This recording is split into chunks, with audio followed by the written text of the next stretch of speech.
And good morning. We're here again on Zoom, thank goodness, that this chance to be able to look into each other's faces and feel the warmth and power in community. And that special feeling that just comes when you're with old friends who are working on a good common project together. Ours we call our mission. It's celebrating life, empowering people, caring for one another, and helping to build a better world.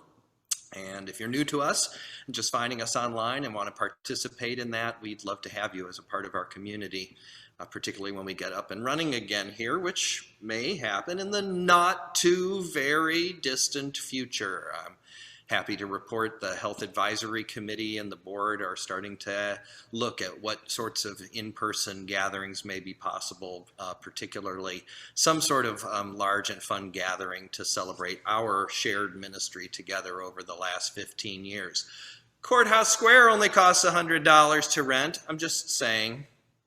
But we are also, of course, as eager as possible to get back here into the building. So friends, unless you're not able to, please keep your eyes open for vaccinations. Help friends get vaccinated. The sooner we all get up to that herd immunity point, the more likely we are to be able to take off our masks and sing together again, which we all desire.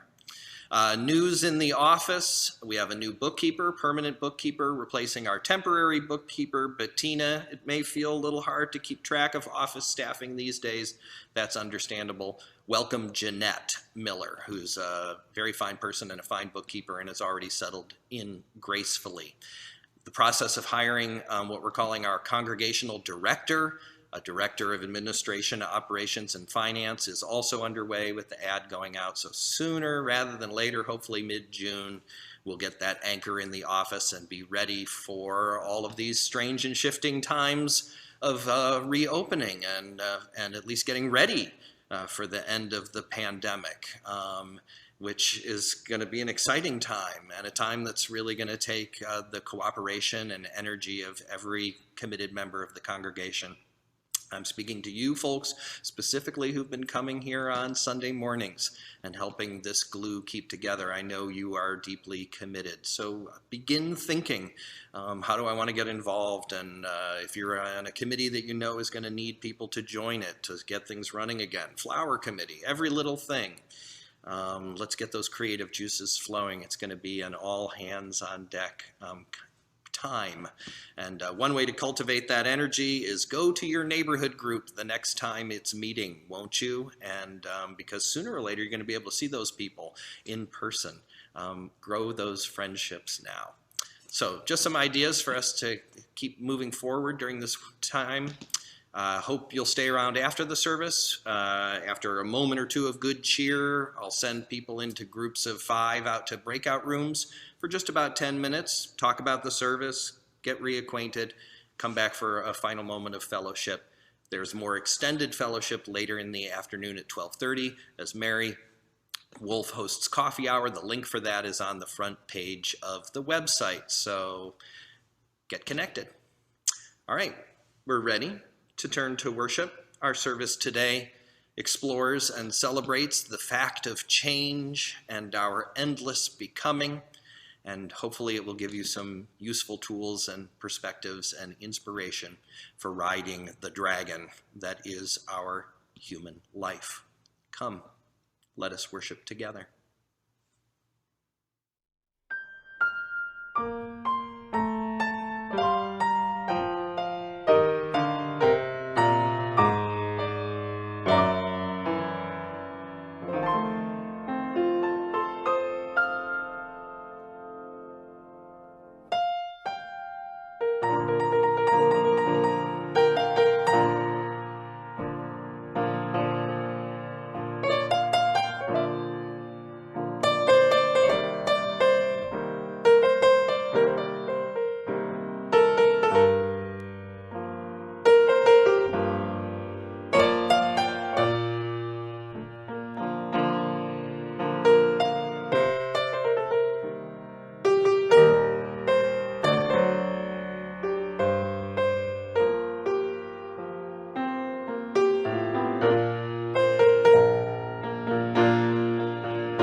This morning's Chalice reading is number 435 from the hymnal.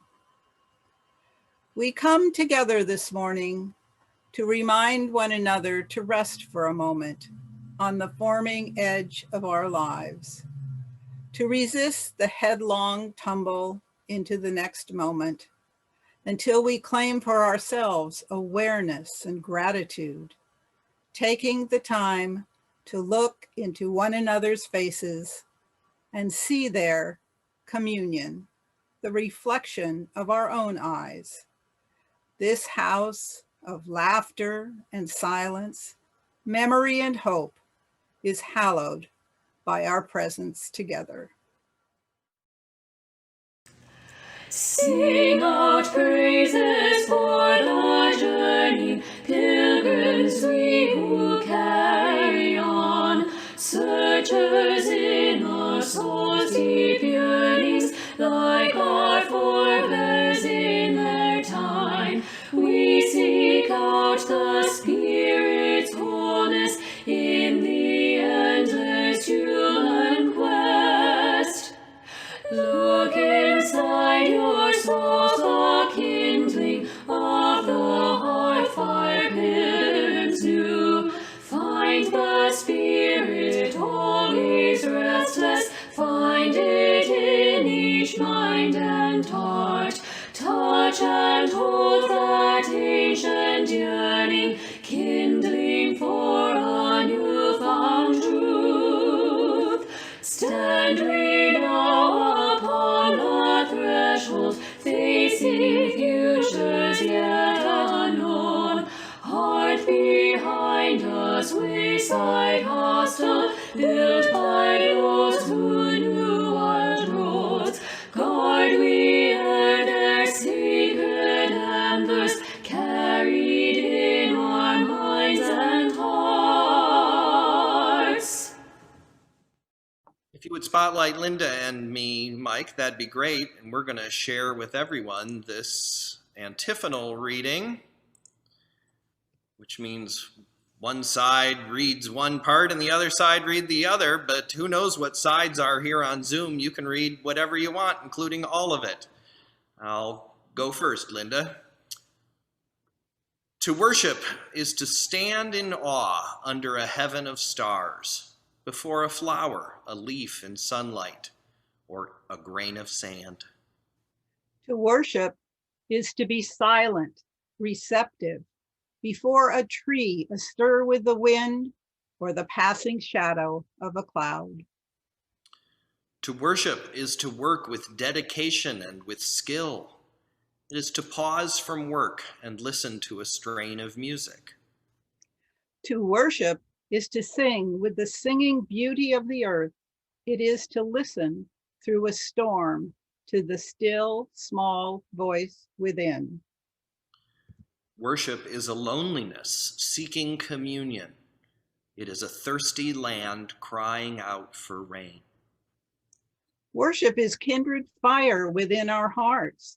It moves through deeds of kindness and through acts of love. Worship is the mystery within us, reaching out to the mystery beyond. It is an inarticulate silence yearning to speak. It is the window of the moment, open to the sky of the eternal.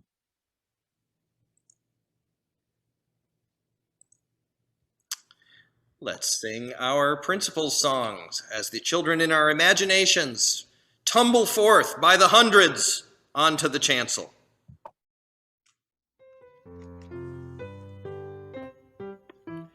While each person is worthwhile, to be kind in all you do. Three, let's help each other grow, for keep searching for the true. Five, each person has a say. Six, for a peaceful world. Seven, unravel that's the way that will bring us back to you, you, you, you, you. Hello, everyone, and welcome to Time for All Ages. It is so wonderful to be here with all of you on this beautiful, sunny Sunday. As always, I am so excited to be sharing with all of you what the RE children got up to this morning. Just a little over an hour ago, the kids of our congregation took time to reflect on our 7th principle, respect for the interdependent web of all existence which we are part of, or in simpler terms, why the web of life's the way. When bringing this topic to the kids this morning, I was inspired by the works of American developmental psychologist Urie Bronfenbrenner. Bronfenbrenner, in response to the myriad theories of childhood development that have been offered throughout the years, presented us with an ecological systems theory of development, one that looks at the child as a product of the world they grow up in. To understand the ecological model, all you need to do is imagine a series of concentric circles, each one representing a system nested in the one outside of it. At the center is the child, whose own body is a system in all of its own. In the next circle are the people the child sees every day, like parents, teachers, peers, and members of their faith. Outside that are communities the child is a part of, like neighborhoods, school districts, and religious community. Beyond those are the cultural attitudes and ideologies held by the society the child grows up in. And lastly, the child is surrounded by the time they grow up in, from their own personal life transitions to historical events they might live through. These circles of Bronfenbrenner's model are at the core of his theory, but they are not the most exciting part. The beauty of the ecological model comes when you begin to examine the connections between and among the circles. Take the pandemic, for instance. This once-in-a-lifetime event has shifted how our culture operates, which has brought changes to schools and churches, which have changed the lives of parents and teachers who attend to a child's growth. But on the other hand, the way the child responds to all this will then in turn affect their parents and teachers, who will fight for a safe return to school, which will shift our cultural ability to navigate and understand the pandemic and eventually overcome it. Even among these systems, we see connections, the way parents and teachers work together to navigate a child's development, how much a church provides help to folks in a neighborhood who are in need. All these interactions, when mapped out like a connect the dots, begin to form something we are all familiar with. A web is what the children of RE did today, connecting the dots in their world around them as they discovered dozens of ways in which we are all woven together. Today, we are asking if people change and are capable of reinvention. I respond to this with, how could we not be?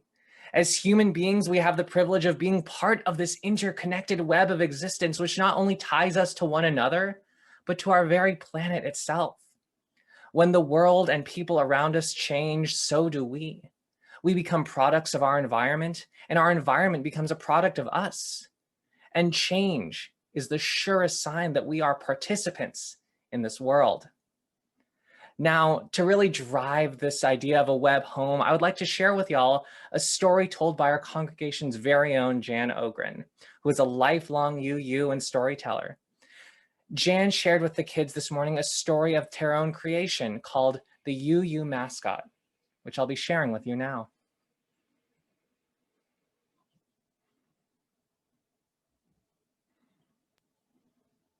This story is the UU mascot from my collection of UU fables. And once upon a time, there was a UU congregation that wanted to have a mascot.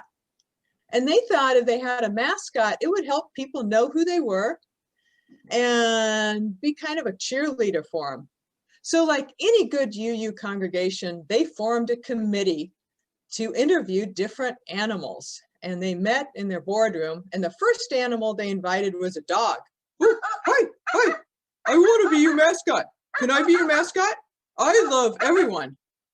Oh, that's great. That's our first principle. What about helpful? Oh yeah, I love to help.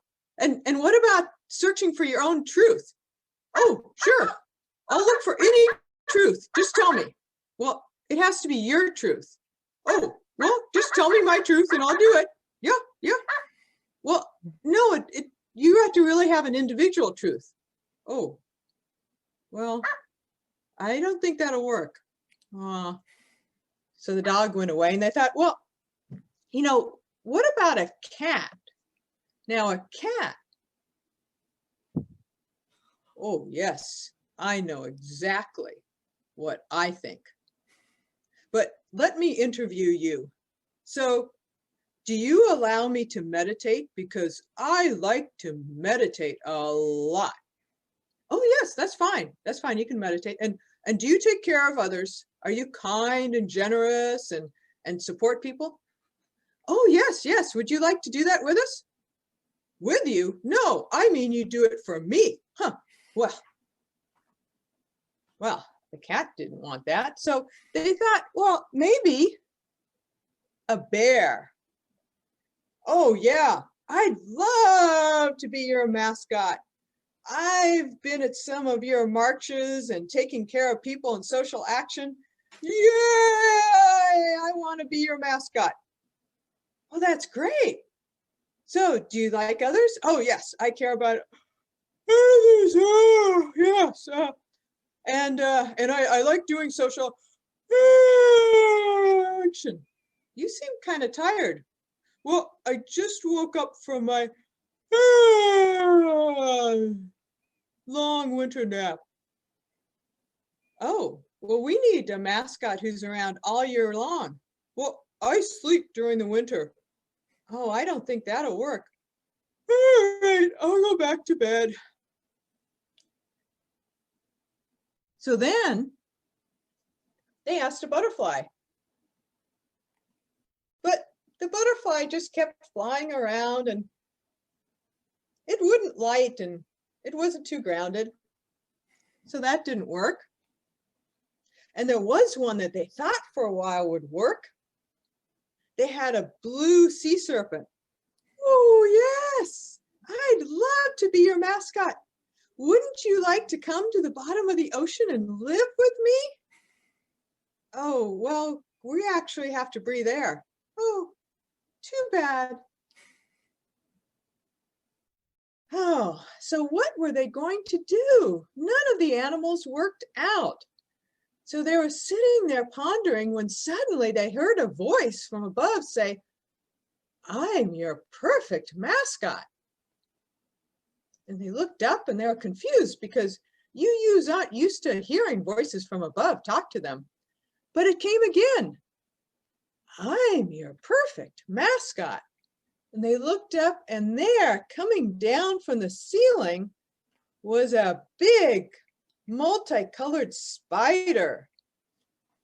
And one of them, the people went, ooh, yuck, a spider. But she said, wait, I know your first principle. Aren't you supposed to respect everyone? Well, I guess so. Okay, we'll interview a spider. I've been hanging up above your board meeting for years. And I'm your perfect mascot because I know you are so active. You do so many things. And just to prove it, she went over to the activity board and she put her web, she connected there and she said, these are all the activities you do. And she flew over to the music and she grabbed the hymnal and she connected there. And then she went over to the material for the Saturday breakfast. And with all her 8 legs, she was able to fold all the napkins all at once.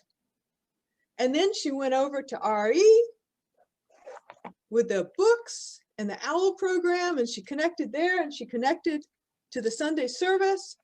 And she came back and they realized they were all connected through her. But wait, there's something more too, because I am so dedicated, I can walk upside down and hold on. And then when it comes time to go do something new, I can fly around. And I have 8 legs to connect and include all your principles. So they said, you're the perfect mascot.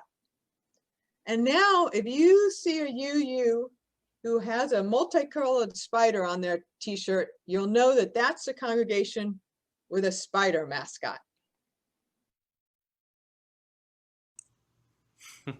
Thank you so much for that wonderful story, Jan. And to do our Unison Affirmation, we have a video from Rory and Owen Freeze. We are Unitarian, Universalist, people of the open mind, the loving heart, and the helping hands. Thank you, Era. Thank you, Jan. And thank you, kids, for keeping our RE program alive and well during these strange and protracted times away. Also, thanks to the many people who have been keeping the Saturday breakfast program alive. Jan mentioned it as one of the important strands of our web here. We continue to feed people every Saturday, and we will do so until we get to seat them at tables and give them a hot breakfast again. John Ray and a whole team of captains and volunteers keeping that going. We're going to take our collection today for the breakfast to make sure there's plenty in the coffers for the food that we're just needing to buy right now to give away. So if you visit the UUSantaRosa.org website, you'll see a Give Now button. Click on that, follow the lead there on the webpage, or you can just send in a check, and in the memo line write Saturday breakfast, and all of that goes directly toward feeding hungry people on the streets. And in anticipation of the gifts we'll receive and in gratitude for our ability to give them, let us read together these words of offering dedication. We say, to the work of creating beloved community within and beyond our walls, we dedicate these offerings and ourselves. And thank you for your ongoing support of our beloved congregation in every way. Now we'll hear this week's milestones. Good morning. I'm Paula Hammet, one of your lay chaplains. Milestones are where we share our joys and sorrows with the congregation. You're invited to light a candle to remember those you are holding near to your hearts. Mary Wolf asks that we please send healing energy to Jim Wolf. He's having a test Monday morning to see if he can have a stent or a bypass. The test is called a heart catheterization. He's currently healthy and doing well. We wish you all the best, Jim. And Sergei Ben Zimbarov writes, Wednesday afternoon there was a small gathering at UUCSR for a memorial to Olive Harrell. As we gathered, Rev Chris held out his hand to me in greeting. Everyone present was well past their second shot. I looked at his hand, smiled, and firmly gripped it in warm fellowship. I then told him that he was the first person other than Mary, my wife, that I had touched since shutdown in March 2020. Upon reflection, I could not imagine breaking this fast with anyone more appropriate. Oh my, how he'll be missed. If you have anything to share with all or a private concern to talk over with a lay chaplain, please contact us at laychaplains@uusantarosa.org. We give thanks for the sharing of these milestones, for how they remind us of our shared humanity and common fate, and inspire our compassion and care. May all our joys be magnified as we delight together in the good news. May all our sorrows be eased as we carry them together in community. May you who are searching for courage, comfort, faith, and hope find what you seek. May all people grow in wisdom, compassion, and love, that the whole world might live with justice and in peace. Take care and be well.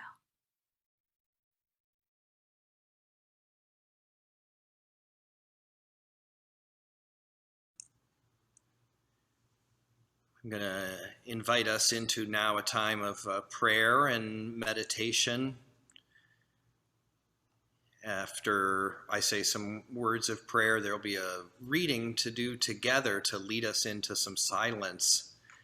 Found a reading number 546, To Free the Heart, which I honestly believe in all of these years of ministry I've never used, and I felt like I noticed it for the first time. And it is kind of a wonder of our hymnal that it continues to yield little delights and riches after all these many years.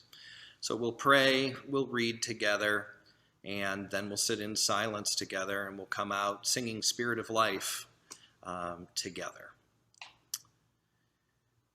It has It's been a hard couple of weeks. I'm not sure how things are for you out there. It's probably a little bit of everything, as it always is. But I know myself, I'm carrying some sadness and some stress of our times.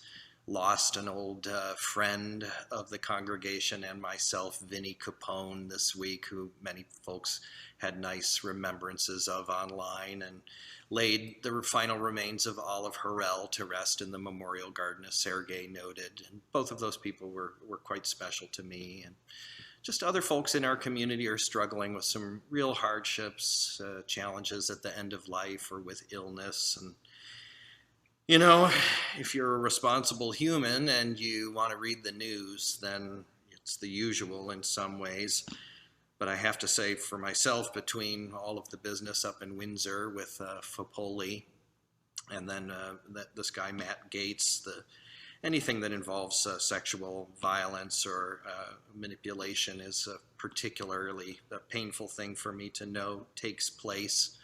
And then, you know, again, with the news of another spate of mass killings and killings of unarmed people, killings of black folks, Dante Wright, Adam Toledo, the trial of Chauvin in our face, even if you're trying to take it in limited doses. And it feels a little like April of 2020 instead of April 2021.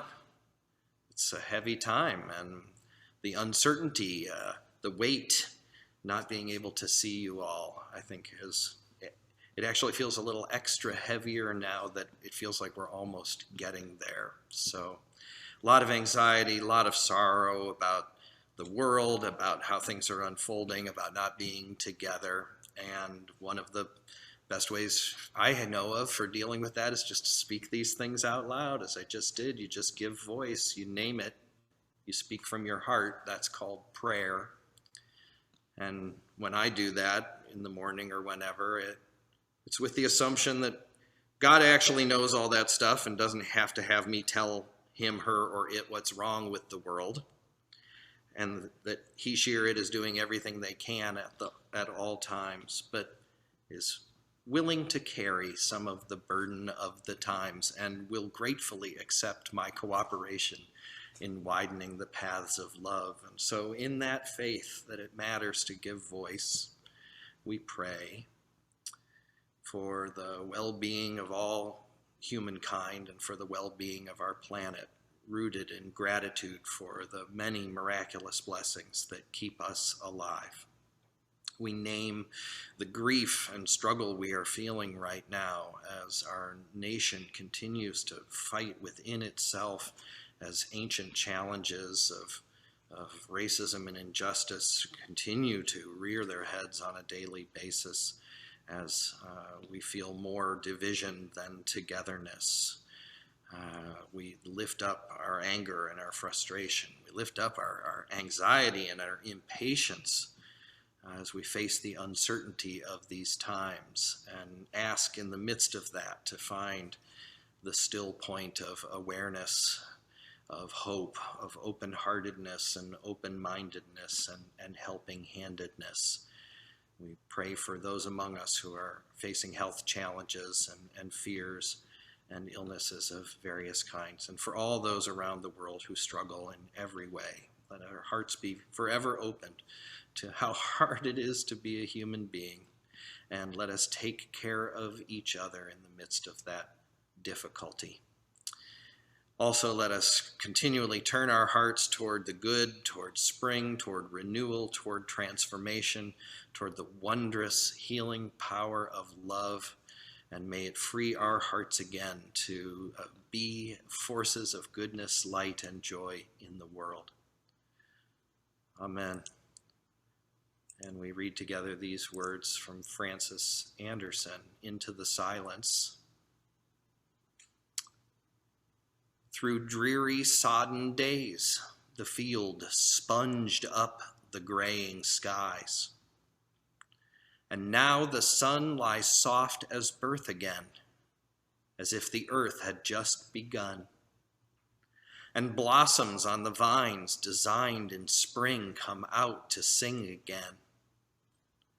and everywhere the ripening pushes falling leaves apart to free the heart for freshening. As through the seasons of our years, becoming often waits the nourishment of tears. In this time of silence, may we be aware of what we wish to become, what we might be. Amen.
Spirit of life, come unto me. Sing in my heart all the stirrings of compassion. Blow in the wind, rise in the sea.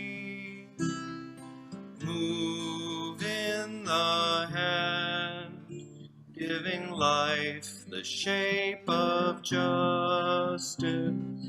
Roots hold me close, wings set me free.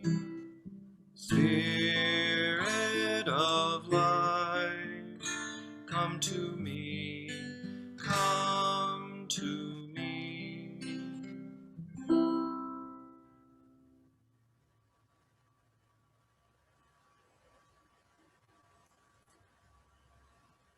Reincarnation. Now that's a concept many of you would dismiss out of hand. Reincarnation. Really? Yet I would argue that one's lifetime is a series of reincarnations. We move through the phases of our lives, reinventing ourselves, a more acceptable term. We bring the best of the prior incarnations to the next ones. Depending on how we remember our childhood, as we move into adulthood and child rearing, we either try to emulate the beloved traditions we grew up with, or vow not to repeat the mistakes of our parents.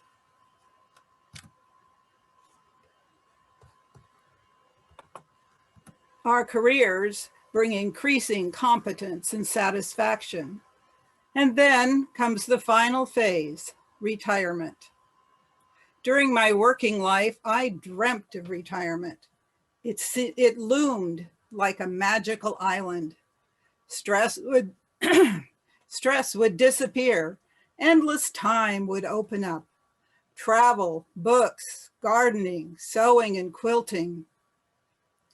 After years of challenging, though satisfying work, retirement day came. And what did I do first? As they say in the commercials, I went to Disneyland. Slowly, it dawned on me that retirement was not a place, a destination. I wasn't suddenly different. Life wasn't instantly perfect and rewarding. I had to learn how to become retired. As in other incarnations, I had to embrace the process. Remember those first days after bringing your new baby home? There was so much to adjust to and learn. In retirement, I suddenly crash landed from a highly structured life dominated by a demanding work schedule to what felt like daily chaos. Suddenly, each day offered a vast menu of options. Despite promising myself not to commit to too many things in the first 6 months, by the following fall, I was helping my daughter Julie in her classroom 1 day a week, teaching RE, still serving on several boards, etc., etc. And like all of life, my retirement quickly had a monkey wrench thrown in. I retired on April 15th. On Father's Day, 2 months later, I was awakened at 6 a.m. by a call that my mother had been taken to Sutter Hospital by ambulance. This turned out to be the first of many incidents and hospitalizations. It was congestive heart failure. As I met with her and her doctors, I found out she hadn't been seeing her cardiologist regularly because it was too difficult to go to the office. Like many of you faced with similar situations, she and I switched roles.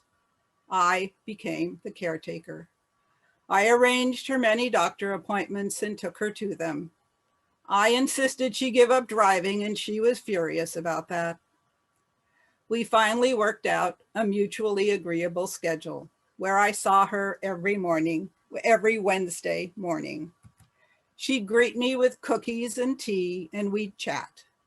After doctor visits, we took leisurely drives through the beautiful Sonoma County countryside. Still, I lived with the constant worry that another call would come. And once again, I would need to rearrange a week for hospital visits and to get her back home. This continued for 5 years. Over time, I added additional caretakers to help her stay at home, and eventually she went on hospice and passed. I gradually extricated myself from other responsibilities. I learned to appreciate the lack of a schedule and carefully select what to participate in. The simple process of daily living is what I came to cherish. Again, in the retirement incarnation, it is not products and accomplishments, but the sheer joy of creating, the path of discovery. I appreciate sitting on the deck on a summer afternoon, reading a wonderful book. I look forward to our weekly Sangha and daily meditation. There's a joy in just weeding in the garden. Mark and I bought a Sonoma County Parks Pass and discover new parks as we hike every week. We had the time and resources to take long trips to distant and exotic places. The first December after I retired, we spent in Oaxaca, Mexico. I'd always wanted to be in Mexico for my birthday, which is the Virgin of Guadalupe's feast day. What a celebration it was, with fireworks, a singing procession through the streets, fabulous food, and children in traditional costumes. Over the years, we've been blessed to continue our travels to a series of other foreign locations. In the retirement incarnation, some people choose to involve themselves in causes. Some choose volunteer work. Did I choose, or was my choice, to just let life find me? I learned to ask each morning, what feels right today? For me, focusing on relationships and the joy of noticing the gifts of daily living are the insights the retirement reincarnation have brought to me.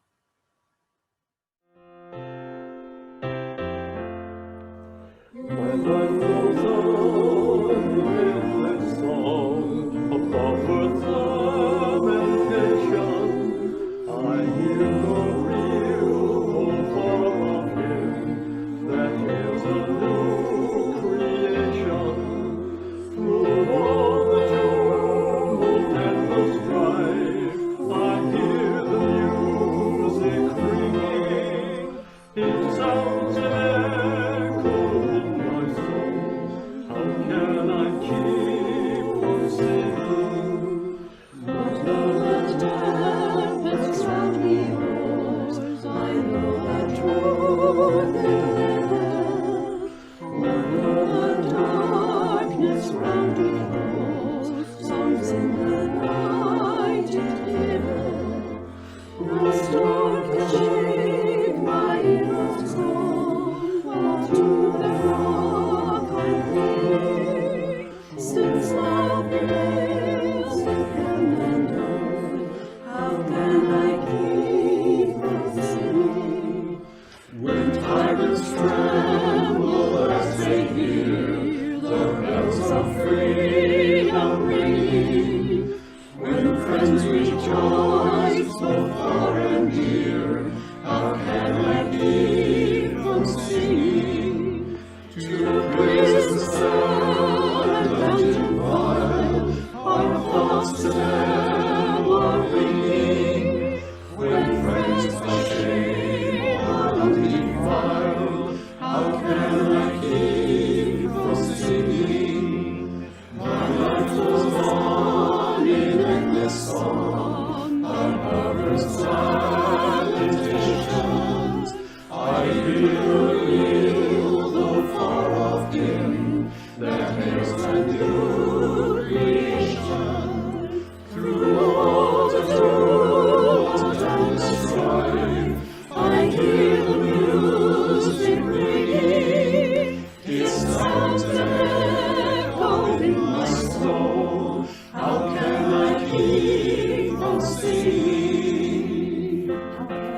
keep from singing.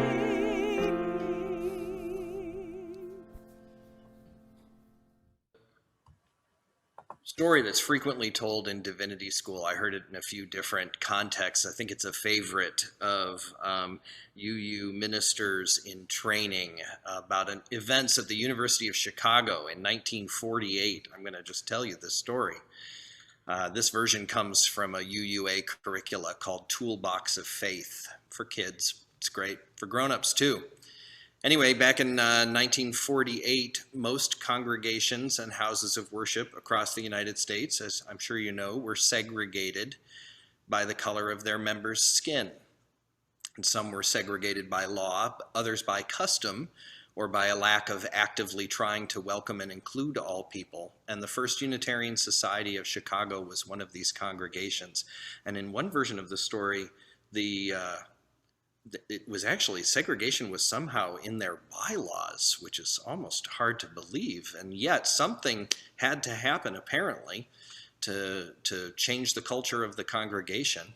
So along with others, the minister at the time, Leslie Pennington, and a famous theologian you've heard me talk about a bunch of times, James Luther Adams, proposed formal language change to desegregate the church and to, in voice, welcome people, whatever the color of their skin.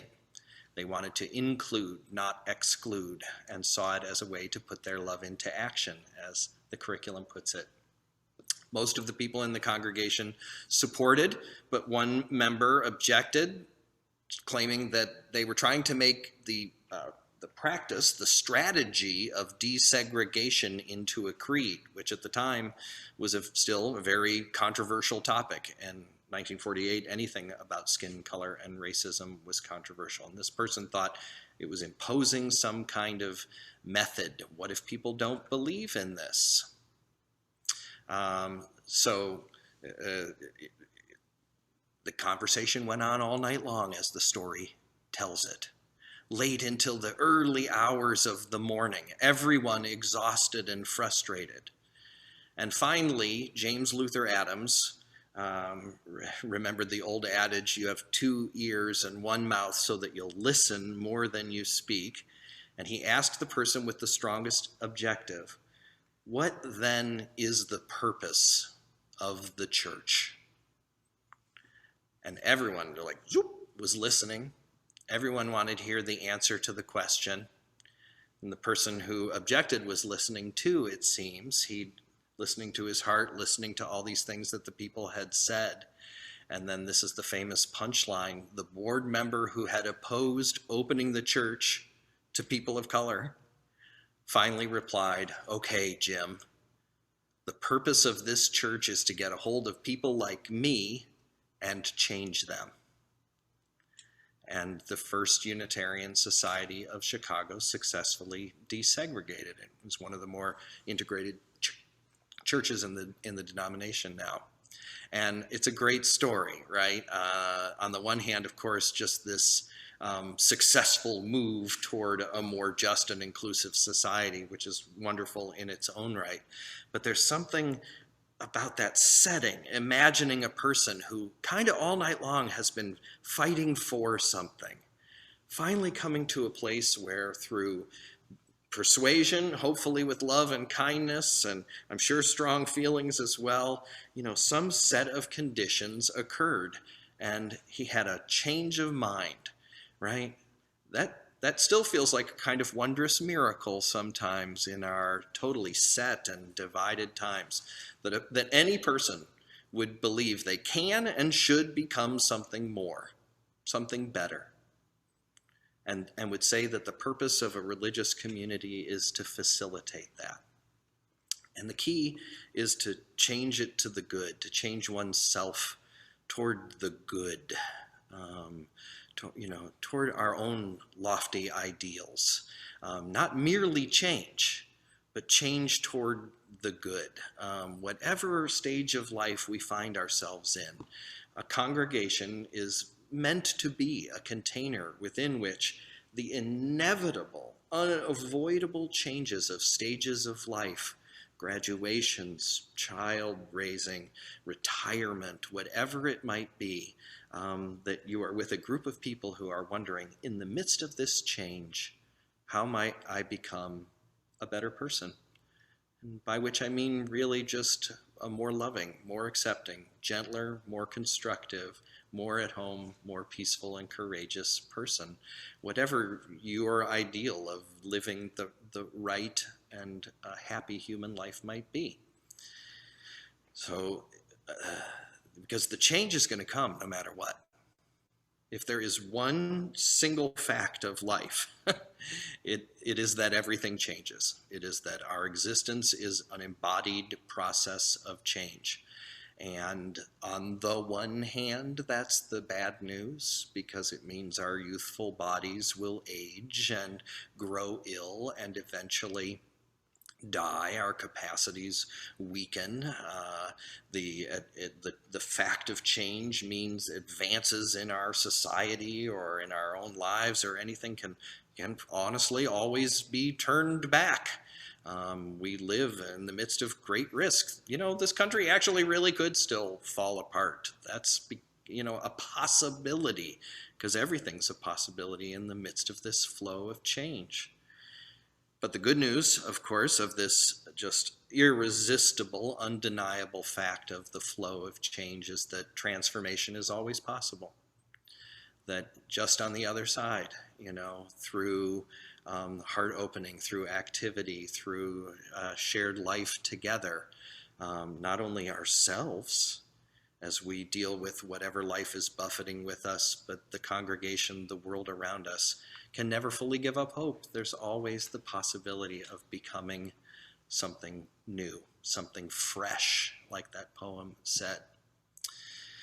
The piece I want to talk about today a bit is that though the ever-changing, shifting nature of life is just the fact of our existence, it is not the complete story.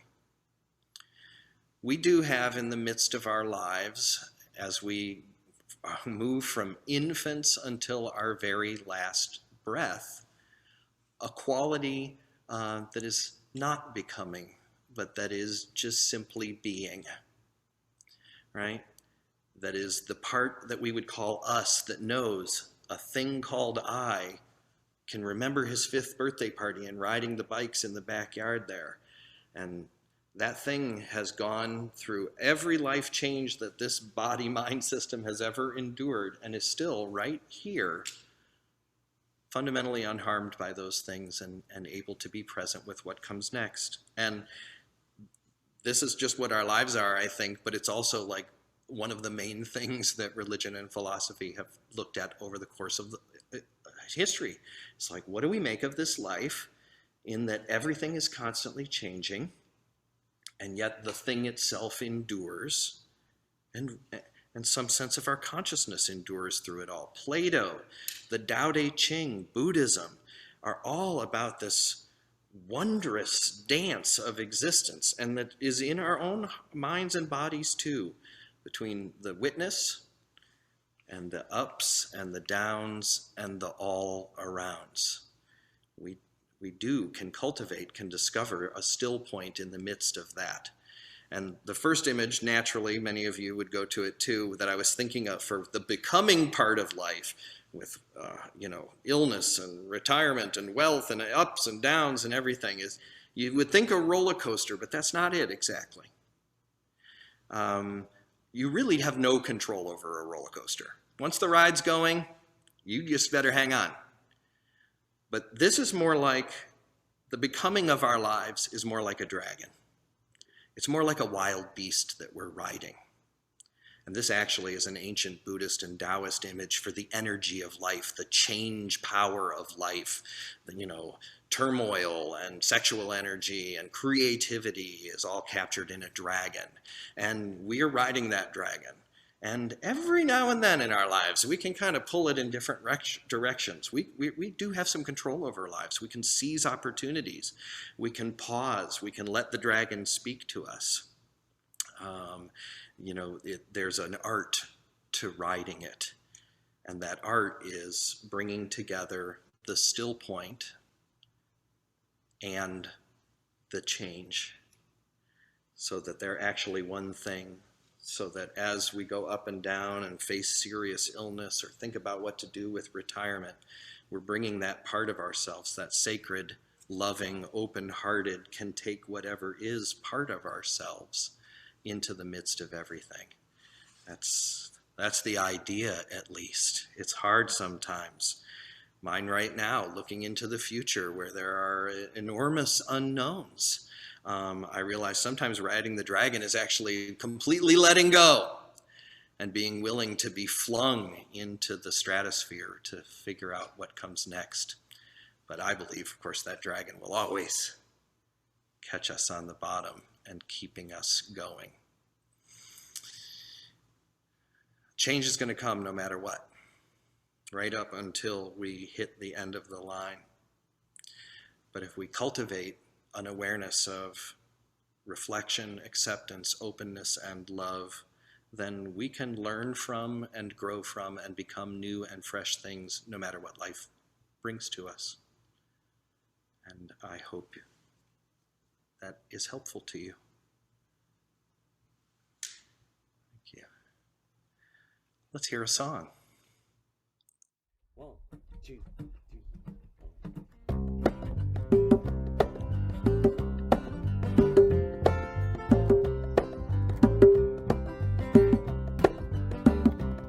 Well, it's all right, riding around in the breeze, yeah. Well, it's all right, if you live a life of ease. Well, it's all right, doing the best that you can now. Well, it's all right, as long as you can lend a hand. You can sit around and wait for the phone to ring. At the end of the line, Wait for someone to tell you everything. at the end of the line, Sit around and wonder what tomorrow will bring. at the end of the line. Maybe a diamond ring. Well, it's all right, even if they say you're wrong now. Well, it's all right, sometimes you gotta be strong. Well, it's all right, as long as you got somewhere to lay. Yeah, well, it's all right, every day's Judgment Day. Maybe somewhere down the road away. At the end of the line, You'll think of me and wonder where I am these days. at the end of the line, Maybe somewhere down the road when somebody plays at the end of the line. Purple Haze.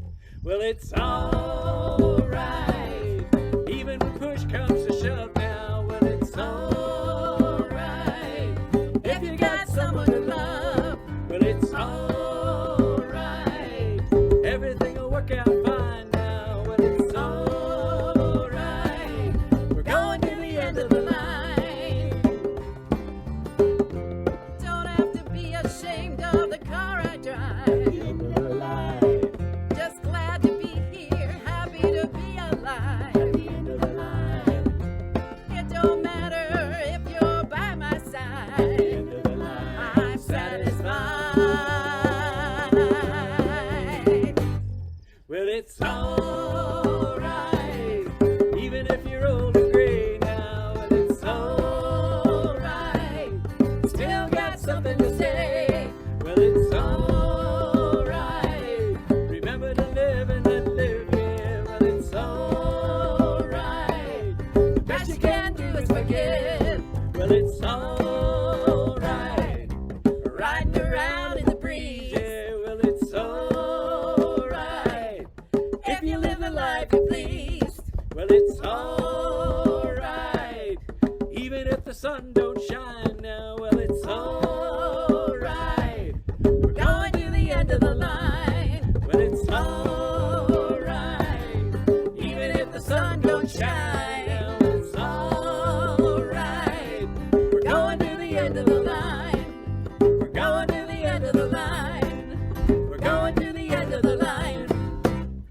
Woo! I'll extinguish our chalice while Linda reads our closing words.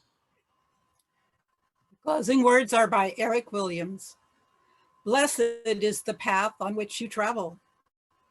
Blessed is the body that carries you upon it. Blessed is your heart that has heard the call. Blessed is your mind that discerns the way. Blessed is the gift that you will receive by going. Truly blessed is the gift that you will become on the journey. May you go forth in peace. And a final moment of music from Roger.